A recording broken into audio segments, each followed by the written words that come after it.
On a l'appli qu'il vous faut pour les JO. Toutes les nouvelles sur les athlètes, toutes les médailles remportées et l'horaire complet de toutes les épreuves. Pour tout savoir sur les Jeux olympiques d'hiver de Milano-Cortina, téléchargez l'appli Info de Radio-Canada. Nous sommes le mardi 3 février. Voici à la une.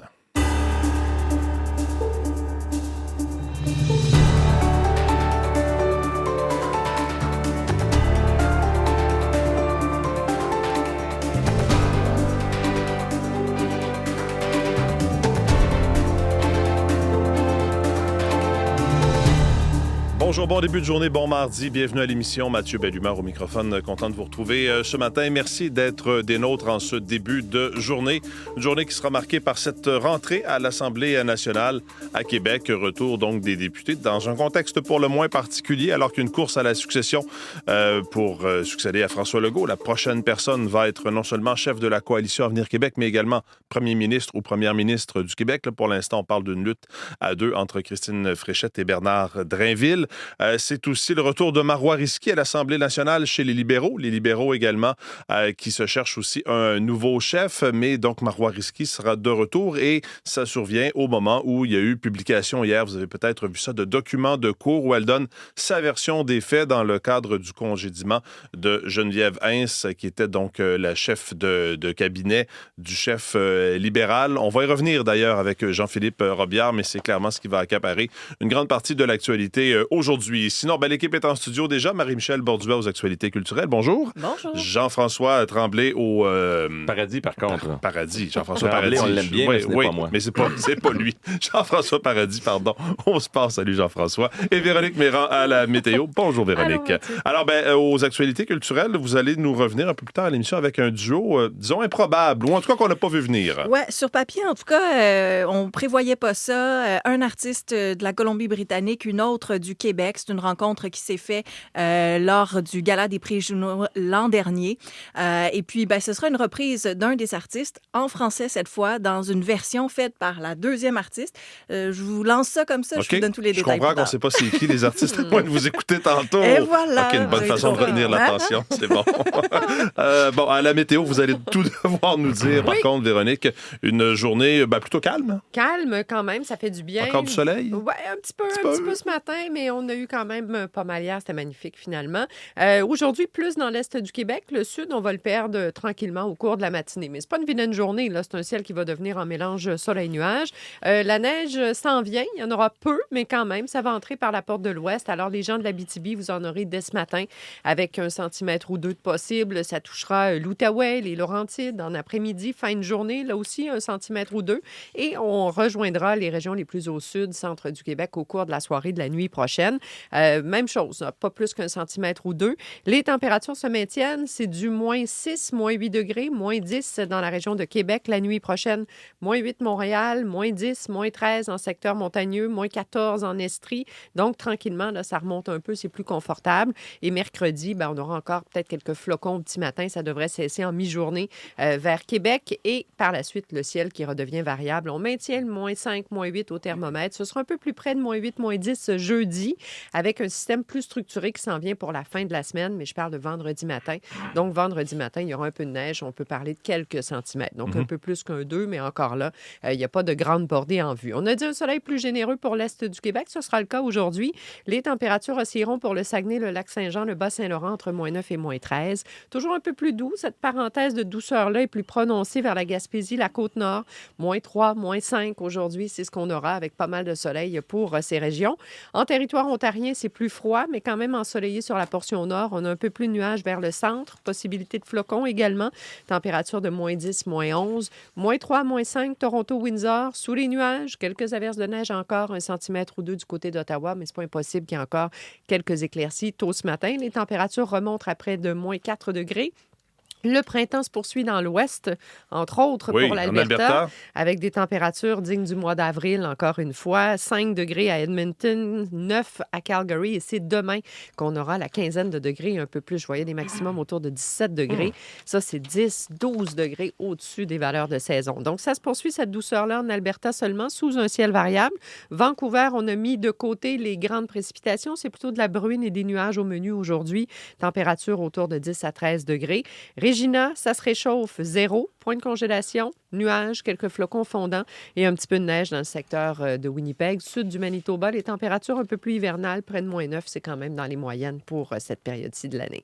Alors, du temps calme, mais pas désagréable, c'est ce qu'on retient. On va le prendre. Merci, Véronique. Bonne journée. Alors, on salue tous les Jean-François Tremblay à l'écoute. Oui. Mais là, c'est Jean-François Paradis. Mais oui, on salue le Jean-François Paradis. Oui, le Jean-François Tremblay de Radio-Canada. Parlons du revers des Canadiens de Montréal hier au Minnesota, Jean-François. Et on se comprend bien, c'est Jean-François Paradis qui vous parle. Oui, c'est ça, exactement. Ça vient mêler, là. Oui, c'est ça. Donc, trop de Jean-François, trop de Paradis et trop de Tremblay. Alors, donc, un revers de 4-3 en prolongation pour le Canadien de Montréal contre le Wild du Minnesota. C'est une 12e défaite de suite au Minnesota. C'est une des très bonnes formations de la Ligue nationale de hockey, donc quand même très bien que le Canadien soit allé chercher un point là-bas à Sainte-Paul. La troupe de Martin Saint-Louis avait remporté le premier duel de la saison entre les deux clubs au compte de 4-3 le 20 janvier, mais c'était au Centre Bell. Mais la dernière fois que la troupe que le Canadien de Montréal l'a emporté là-bas, c'était en 2011 et Piquet Souben, il était allé d'un tour du chapeau. Pour vous dire que ça fait longtemps Mathieu. Alors, donc, on a affronté hier une très, très bonne équipe menée par deux joueurs élites, Kirill Kaprizov et Quinn Hughes. Et ils ont fait la différence dans le match. Kirill Kaprizov a complété. En fait, il a marqué deux buts dans le match et il est allé de son deuxième but à 3 minutes 38 de la période de prolongation. C'était son 32e but de la saison sur une passe de Quinn Hughes, un défenseur qui rappelle un peu Lane Hudson, ou c'est Lane Hudson qui rappelle Quinn Hughes. 3e passe pour Quinn Hughes dans ce match. Alors, les deux joueurs ont mené le Wild à 7 victoires. Brendan Gallagher, Ivan Demidov et Kirby Dack ont touché la cible pour aider le Canadien de Montréal à prendre les devants. Après avoir concédé les deux premiers buts du match, c'était 3-2 pour le Canadien en troisième période. Et il y a Jakub Dobeš qui obtenait un 4e départ de suite. Il avait vaincu coup sur coup les Golden Knights de Vegas, l'Avalanche du Colorado et les Sabres de Buffalo. Donc hier, quand même, un point pour le Canadien et pour Jakub Dobeš, mais une défaite en prolongation. Le dernier match avant la pause olympique, ça aura lieu le 4 février. En fait, ça va se passer à Winnipeg. Demain. Et on va s'en reparler bien entendu. Parfait. Aux Jeux olympiques en patinage artistique, blessure à la patineuse Dina Stelato-Dudek. Oui, Dina Stelato-Dudek et Maxime Deschamps, les patineurs artistiques canadiens, qui ne participeront pas à l'épreuve de patinage artistique par équipe. Ça ouvre les Jeux le 6 février, cette épreuve de patinage artistique par équipe nationale. Donc, ils seront remplacés par les champions canadiens Lia Pereira et Trent Michaud, qui prendront part, donc, qui vont les remplacer à l'épreuve de couple dans le cadre de cette compétition par équipe. Stelato-Dudek et Deschamps sont champions du monde en 2024. Donc, c'est un espoir de médaille. Ils ne sont pas encore retirés de l'épreuve en couple. On va en savoir plus dans les prochains jours. L'épreuve en couple commence le 15 février avec le programme court. OK. Et au football canadien, on a appris la retraite donc pour Marc-Antoine Dequoy. Oui, le maraudeur des Alouettes de Montréal, à 31 ans, a annoncé sa retraite hier. On pensait qu'il allait peut-être s'engager pour une dernière saison avec les Alouettes de Montréal. Et moi-même, je me disais, bon, après 5 saisons, il est bien jeune, Marc-Antoine Dequoy, pour prendre sa retraite. Mais quand même, au football, 5 ans, à 31 ans, dans une position comme maraudeur, c'est sûr que c'est une bonne carrière. Il commençait à être ennuyé par les blessures dans les dernières saisons. Mais il aura donc marqué les Alouettes par son passage. Il a pris part à 73 parties en 5 saisons avec les Alouettes de Montréal. En 2023-2024, a été nommé sur l'équipe d'étoiles. Il a remporté la Coupe Grey en 2023 avec les Alouettes. Il y aura une conférence de presse aujourd'hui où Marc-Antoine Dequoy va confirmer et expliquer sa décision. Jean-François Paradis. Oui. Merci. Bonne journée. Salut.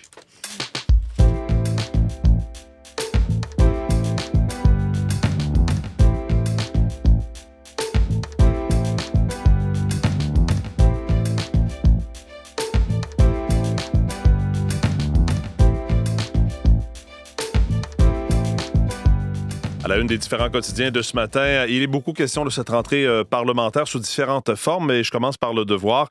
La journaliste Marie-Michel Sioui qui a rencontré Lionel Carman, donc ancien ministre de la Coalition Avenir Québec. Son départ avait fait grand bruit, bien sûr, avec l'adoption de la loi 2. Il raconte les coulisses de son départ, revient sur cette lettre ouverte écrite par sa fille qui avait été publiée d'ailleurs dans Le Devoir. Sa fille et sa conjointe sont tous deux médecins. Il parle du projet de loi sur les médecins de son gouvernement ou de la Coalition Avenir Québec comme étant incompréhensible. Il dit que pour lui, la situation, elle était intenable, même s'il a réussi en raison d'un rendez-vous qu'il avait prévu à ne pas être à l'Assemblée nationale lors de l'adoption de la loi sous bâillon. Ses proches, ses amis, sa famille disaient que c'était pas assez fort le message que ça envoyait.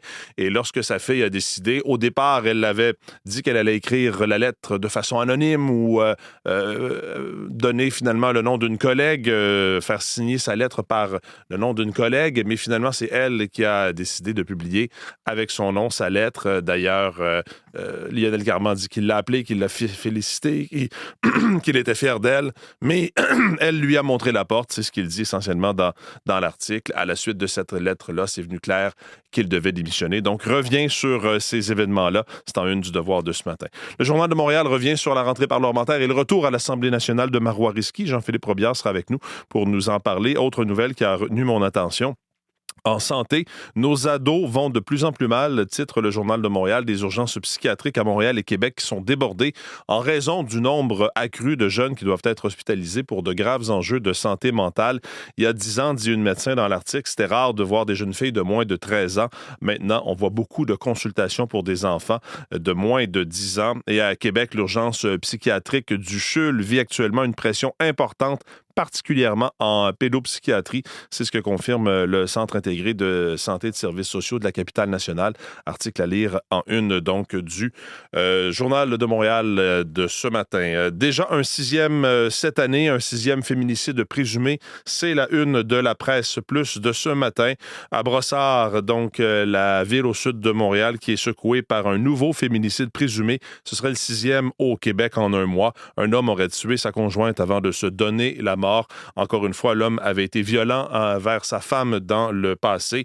Il y a une enquête qui est en cours. Le service de police de l'agglomération de Longueuil dit que toutes les hypothèses sont ouvertes, mais selon les informations de la presse, la théorie la plus possible serait que l'homme a tué sa conjointe avant de s'enlever la vie. Il avait déjà été donc reconnu coupable ou enfin avait déjà été devant la justice pour violence conjugale. Les détails sont à lire dans la presse de ce matin. En une du site de Radio-Canada, ce matin, on parle de cet influenceur et de sa vidéo publiée il y a quelques mois à la source de la crise à Minneapolis. C'est un homme qui s'appelle Nick Shirley qui a publié donc sur le réseau social X à la fin du mois de décembre, en fait, une vidéo qui a servi à justifier l'opération massive de répression visant les immigrants qui est menée par l'administration Trump. On revient sur cet influenceur pro-MAGA de 23 ans qui a essentiellement braqué sa caméra sur une fraude dans des garderies, fraude perpétrée par plusieurs personnes d'origine somalienne. Il y avait eu des reportages déjà par les médias traditionnels, mais c'est cette vidéo-là qui a été relayée par, entre autres, le vice-président J.D. Vance, par Elon Musk, qui a mis le feu aux poudres, et c'est de là, finalement, qu'est partie l'intervention de l'ICE dans les rues de Minneapolis. Vous pourrez lire le portrait de qui est-il. C'est ce matin sur le site Internet de Radio-Canada. En une du Globe and Mail, on nous présente un front uni, c'est le titre, et c'est l'ancien premier ministre Stephen Harper et l'ancien premier ministre Jean Chrétien qui se serrent la main. Donc, une démonstration d'unité face à cette guerre commerciale avec les États-Unis. Les deux hommes ont pris part à une discussion hier à Ottawa, et donc, on présente cette photo en une, ainsi qu'une entrevue avec un ancien chef militaire canadien, en fait, Wayne Eyre, ancien chef d'état-major de la Défense, qui estime que le Canada ne devrait pas, dans le contexte actuel, écarter l'option de l'armement nucléaire. L'ancien plus haut gradé des forces armées estime que le pays devrait garder ses options ouvertes quant à l'acquisition éventuelle d'armes nucléaires, abordant évidemment un sujet qui est largement resté hors du débat public depuis des décennies. Son entrevue et son résumé est à lire en une du Globe and Mail.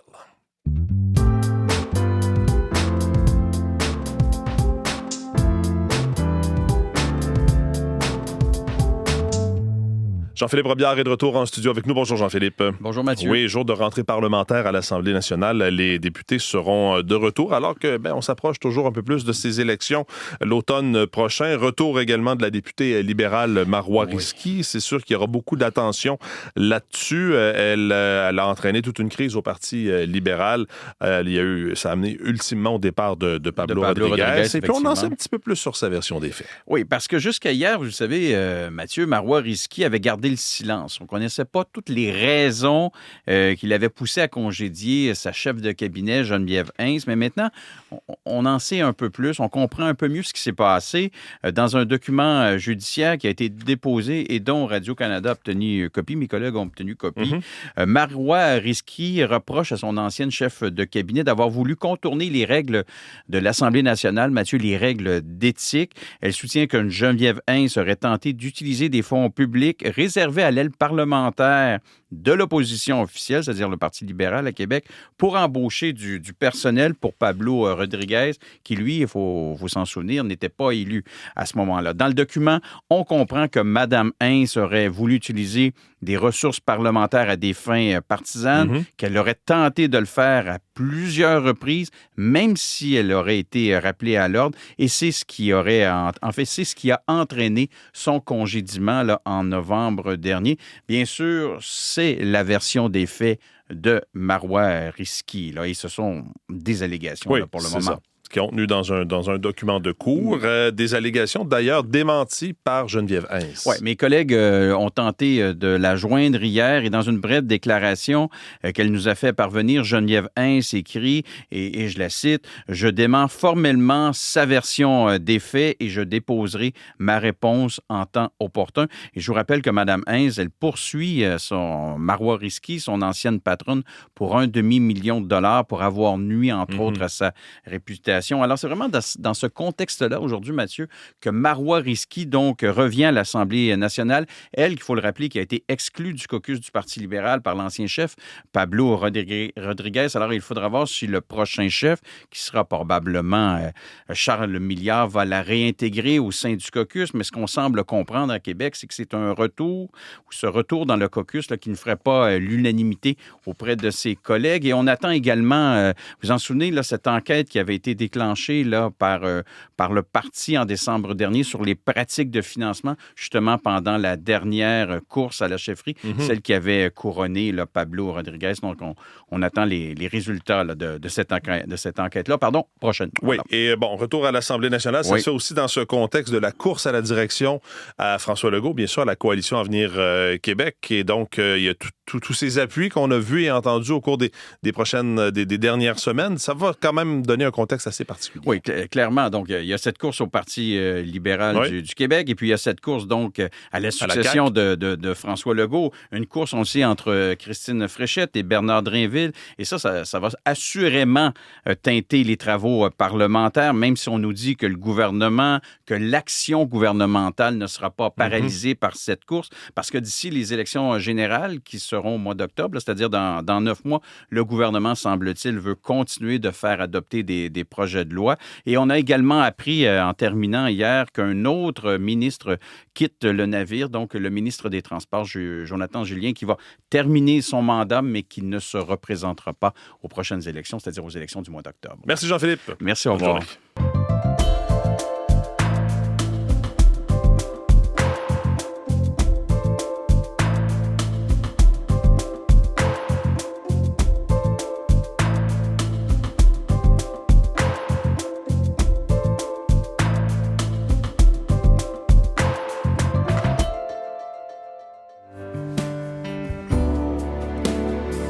Another summer day has come and gone away from Paris or Rome, but I wanna go home.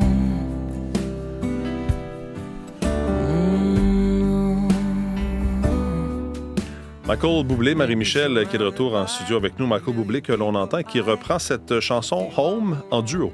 Oui, adaptation de cette chanson de 2005 qui avait déjà été reprise par le passé. On peut penser à Blake Shelton, ça avait été fait en 2008. Cette fois, la réinterprétation va se faire en français avec nul autre que l'autrice, compositrice, interprète Roxane Bruno.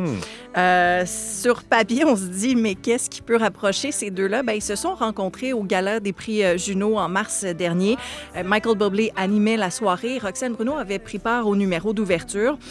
Et ce que le chanteur britanno-colombien explique, il dit avoir contacté l'artiste Roxane Bruno après l'avoir vue justement performer. Il dit que partager la scène avec quelqu'un comme elle, ça rappelle pourquoi en fait on est tombé amoureux avec la musique. Il a souligné également l'authenticité dans la voix de Roxane Bruno.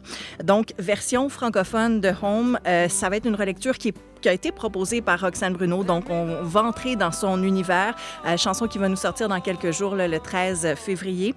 Et cette pièce-là va par la suite faire partie d'un mini-album de la chanteuse qui va venir ce printemps.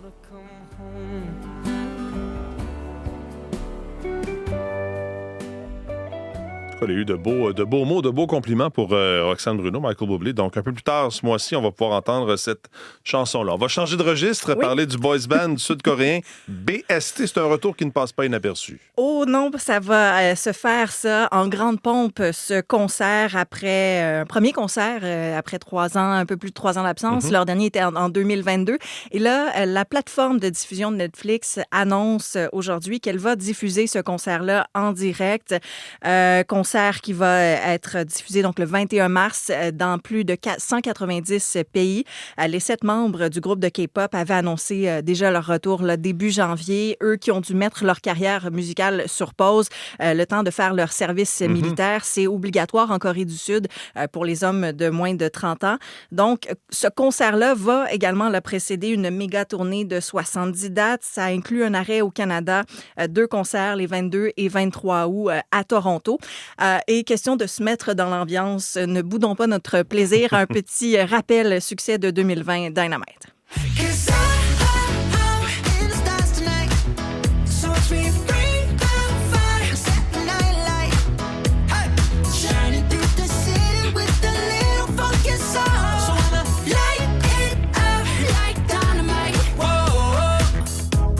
Oui, la K-pop, ça fonctionne très fort. Et donc, 21 mars, ce grand concert sur Netflix qui sera diffusé du groupe sud-coréen BST. Et là, vous allez nous raconter cette histoire-là. Un garçon de 11 ans invité à participer à la cérémonie d'ouverture des Jeux olympiques. Ça s'en vient, c'est vendredi, parce qu'on lui a refusé de prendre l'autobus. Oui, là, si vous avez... Ça, c'est digne, ça va être un film plus tard. Sortez-vous mouchoir, vous allez voir, c'est touchant, cette histoire.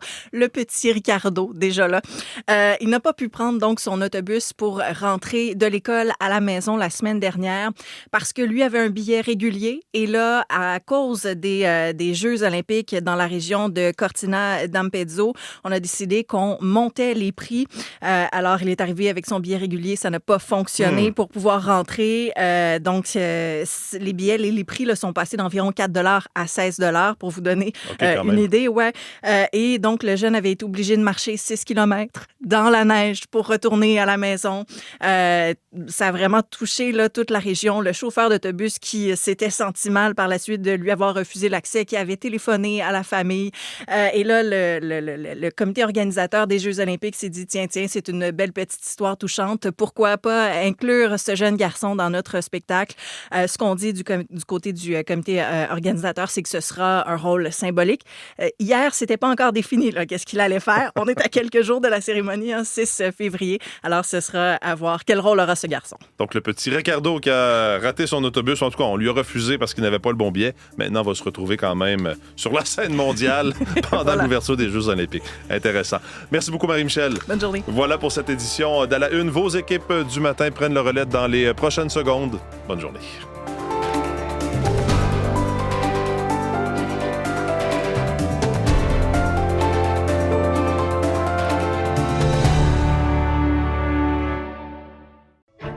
Oyez, oyez, dévoreurs et dévoreuses de mythes et légendes. Ici Charles-Antoine Desgranges et je vous invite à investiguer avec moi les mystères les plus étranges de notre planète. Mythes ou mystères, un balado à écouter en exclusivité sur Radio-Canada Audio.